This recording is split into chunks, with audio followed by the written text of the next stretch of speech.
Hey gengs, mencermati Indonesia akhir-akhir ini, mulai dari sistem tata kota, pembangunan konstruksi, hingga pemilihan transportasi, sepertinya Indonesia memang sangat siap untuk menjadi negara maju gengs.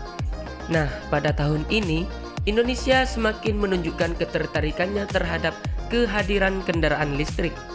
Tren tersebut juga terus dikembangkan oleh pemerintah Indonesia. Hal ini dibuktikan oleh Presiden Joko Widodo pada pertengahan bulan September 2022 lalu, yaitu menandatangani instruksi Presiden terkait kendaraan listrik sebagai transportasi dinas. Nah, pertanyaannya, kenapa kendaraan listrik?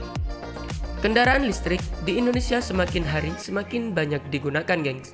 Tidak hanya untuk urusan kendaraan pribadi, transportasi umum pun mulai beralih ke elektrifikasi. Popularitas kendaraan elektrik terus meningkat. Ini tidak hanya terjadi di Indonesia saja, gengs. Jadi berbagai negara di kawasan Asia Tenggara lainnya juga ikut serta dalam pengembangan pasar kendaraan elektrik. Salah satu pemicunya adalah perlombaan negara global untuk mengurangi emisi karbon secara signifikan. Di sisi lain, pengembangan tren elektrifikasi transportasi darat juga menghadirkan potensi ekonomi secara masif.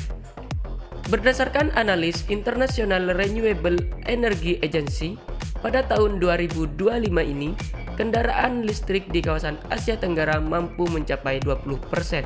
Hal tersebut cukup terkesan besar melihat adanya 680 juta populasi di seluruh kawasan Asia Tenggara. Nah, hal ini akan terus berkembang, gengs. Terlebih dalam beberapa tahun ke belakang, tingkat ekonomi masyarakat kelas menengah pun semakin kuat yang dapat memberi dampak positif pada sektor pengembangan industri transportasi elektrik. Nah, untuk mempersiapkan ini semua terjadi, berbagai negara di kawasan Asia Tenggara mulai mempersiapkan sekaligus melakukan implementasi terhadap rencana pengembangan pasar.